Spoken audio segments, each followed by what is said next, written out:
Hollywood film ഇൻഡസ്ട്രിയിൽ horror ജോണേഴ്സിൽ experimental moves ചെയ്യുന്ന ഒരു ഡയറക്ടറാണ് അരി ആസ്റ്റർ. നമ്മുടെ മലയാള ഫിലിം ഇൻഡസ്ട്രിയിലും അങ്ങനെ ഒരു അരി ആസ്റ്റർ ഉണ്ട്. അതാണ് രാഹുൽ സദാശിവൻ. രാഹുൽ സദാശിവൻ ഇനി അടുത്തതായിട്ട് ഡയറക്ട് ചെയ്യാൻ പോകുന്ന സിനിമയാണ് ഡിയാസ് ഇറൈ.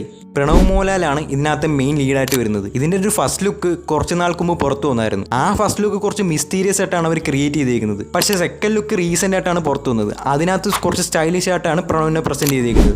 കുറച്ച് ഡിഫറന്റ് ആയിട്ടുള്ള പോസ്റ്റർ ആയതുകൊണ്ട് ഈ സിനിമ എങ്ങനത്തെ ഒരു മൂവിയാണെന്ന് ഇപ്പോഴും കറക്റ്റ് ഒരു ഐഡിയ വന്നിട്ടില്ല. അടുത്തതും ഒരു ഹൊറർ മൂവി തന്നെയാണ് രാഹുൽ സദാശിവൻ ചെയ്യുന്നതെന്ന് കൺഫേം ആക്കിയതാണ്. ഈ സിനിമ എങ്ങനെയായിരിക്കും ഇപ്പോഴും ഒരു ഐഡിയ വന്നിട്ടില്ല. ഇനി ഒരു അപ്ഡേറ്റ് ഉണ്ടാവുന്നാൽ നമുക്ക് ഇപ്പോഴും ഒന്നും പറയാനും സാധിക്കത്തില്ല. ക്രിസ്റ്റഫർ നോളൻ അടുത്തതായിട്ട് സംവിധാനം ചെയ്യാൻ പോകുന്ന സിനിമയാണ് ദി ഒഡീസി. പുള്ളി എന്നും ചെയ്യുന്നത് സൈഫയും ടൈം ട്രാവലൊക്കെയാണ്.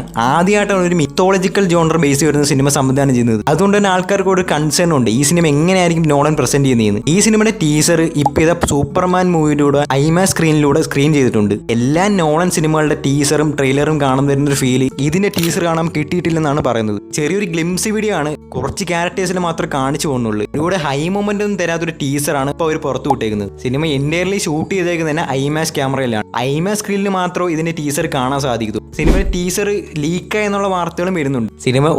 സിനിമ ടീസർ എന്നേ പുറത്തിറങ്ങിയായിരുന്നു. ജുറാസിക് വേൾഡ് എന്ന സിനിമയിലൂടെയാണ് പുറത്തിറങ്ങിയത്. ആ സിനിമയ്ക്ക് ഓൾറെഡി നെഗറ്റീവ് റിപ്പോർട്ടാണ് വന്നത്. അതുകൊണ്ട് തന്നെ അധികാരം കാണാനും പോയില്ല. എല്ലാ തിയേറ്ററിൽ നിന്ന് ഓൾറെഡി മാറി. അതുകൊണ്ട് അന്ന് അധികാരം കണ്ടിട്ടില്ല. സൂപ്പർമാൻ പടം വന്നതോടെയാണ് ഈ സിനിമയുടെ ടീസർ കുറേ കണ്ടത്. മലയാളത്തിൽ ഏറ്റവും കൂടുതൽ ഒരു ഫാൻ ബേസ് ഉള്ള ഒരു ഫ്രാഞ്ചൈസ് ആണ് ആട് ഫ്രാഞ്ചൈസി. സിനിമയുടെ തേർഡ് പാർട്ടിന്റെ ഷൂട്ടിംഗ് ഇപ്പൊ നടന്നുകൊണ്ടിരിക്കുകയാണ്. സിനിമയ്ക്ക് ഒരു ജോണർ ഷിഫ്റ്റ് കാണുമെന്ന് ഇതിന്റെ ഡയറക്ടറായ മിഥുൻ മാനുവൽ തോമസ് എന്നേ ഓൾറെഡി കൺഫേം ആക്കിയതാണ്. സിനിമയിൽ സോംബി ജോണറിൽ വരുന്ന പടം ആയിരിക്കില്ല എന്ന് ഓൾറെഡി കൺഫേം ആക്കിയാണ് മിഥുൻ മാനുവൽ തോമസ്. ഇപ്പൊ സൈജു കുറുപ്പ് തന്നെ ഈ സിനിമ ഒരു ടൈം ട്രാവൽ മൂവി ആയിരിക്കും കൺഫേം ആക്കിയിട്ടുണ്ട്. ഇത്രയും ഫാൻ ബേസ് ഉള്ള ഒരു എന്റർടൈൻമെന്റ് ആയിട്ടുള്ള ഒരു ഫ്രാഞ്ചൈസി മലയാളത്തിൽ വേറെ ഇല്ല. ഓരോ ക്യാരക്ടേഴ്സിനും ഇൻട്രോ സോങ്ങും ഇൻട്രോ സീൻസും ആ ക്യാരക്ടേഴ്സിന് തന്നെ ഒരുപാട് ഫാൻ ബേസ് തന്നെ ഉണ്ട്. എന്തായാലും ഒരുപാട് പേര് വെയിറ്റ് ചെയ്യുന്ന മൂവും കൂടെയാണ്. ഈ സിനിമയുടെ ബേസ് കോമഡി തന്നെ ആയിരിക്കും, പക്ഷെ കുറച്ച് ഡിഫറന്റ് ആയിട്ടായിരിക്കും മേക്ക് ചെയ്യുന്നത്. ഇനി വരാൻ പോകുന്ന ഒരു എന്റർടൈൻ മൂവീസിൽ ഞാൻ ഏറ്റവും കൂടുതൽ വെയിറ്റ് ചെയ്യുന്ന ഒരു പടം കൂടാണ് ആട് 3.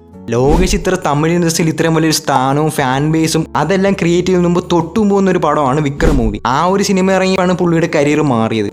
ആ സിനിമയ്ക്ക് വരെ കുറച്ച് ഹൈപ്പ് ഉണ്ടായിരുന്നു. പിന്നെ ലിയോ സിനിമയ്ക്കാണ് ഒരുപാട് ഹൈപ്പുള്ള ഒരു പടം. അങ്ങനെ ഏറ്റവും ഹൈപ്പ് പറഞ്ഞ ഒരു ലോകേഷ് മൂവി രജനി മൂവിയാണോ എനിക്ക് കൂലിനെ പറയാം. ഇത്രയും വലിയൊരു കാസ്റ്റ് ഉണ്ടായിട്ടും ഈ സിനിമയ്ക്ക് അത്ര ഹൈപ്പില്ല. ക്ലാഷും കൂടെ ഉണ്ടാണ്ട് അതിന്റെ ഹൈപ്പ് ഇപ്പൊ കൂടിയിട്ടുണ്ട്. പിന്നെ ലോകേഷിന്റെ റീസെന്റ് ആയിട്ടുള്ള ഇന്റർവ്യൂവിൽ പുള്ളി പറഞ്ഞിട്ടുണ്ട് ട്രെയിലർ അടുത്ത മാസം പുറത്തു വിടുമെന്ന്. ഈ സിനിമയ്ക്ക് ഒരു ടീസറോ ട്രെയിലറോ കാണത്തില്ലെന്നായിരുന്നു ഇതിനു മുമ്പ് വന്നിരുന്ന അപ്ഡേറ്റ്. പക്ഷെ അമീർ ഖാന്റെ ക്യാമിയോ റോളും ഈ സിനിമ ഒരു സസ്പെൻസ് ആയിട്ട് വെച്ചിരുന്നതാണ്. താരേ സമീർ പറഞ്ഞ സിനിമയുടെ പ്രൊമോഷന്റെ ഭാഗമായിട്ട് കൂലി സിനിമയിൽ പുള്ളി അഭിനയിച്ചിട്ടുണ്ടെന്ന് പുള്ളി തന്നെ തുറന്നു പറഞ്ഞിട്ടുണ്ട്. അതുകൊണ്ട് തന്നെ പുള്ളിയുടെ ക്യാരക്ടർ പോസ്റ്റർ അവർക്ക് റിവീൽ ചെയ്യേണ്ടി വന്നു. ഇക്കര സിനിമയിൽ സൂര്യനെ കൊണ്ടുവന്ന പോലെ ഒരു സസ്പെൻസ് ആയിട്ടായിരുന്നു അമീർ ഖാന്റെ ക്യാമിയോ വെച്ചിരുന്നത്. റൂമേഴ്സ് മാത്രമായിരുന്നു ഈ സിനിമയിൽ അമീർ ഖാൻ ഉണ്ടായിരുന്നെന്ന് പറഞ്ഞുകൊണ്ട് അധികാരം വിശ്വസിച്ചിരുന്നില്ല. എന്തായാലും ട്രെയിലർ മാത്രം ഇറക്കിയിട്ടുകൊണ്ട് ലോ ഹൈപ്പും പ്രൊമോഷനും വെച്ച് എന്തെങ്കിലും ഒരു സർപ്രൈസ് എലമെന്റ് തിയേറ്ററിൽ വരുമ്പോൾ കാണുമായിരിക്കും.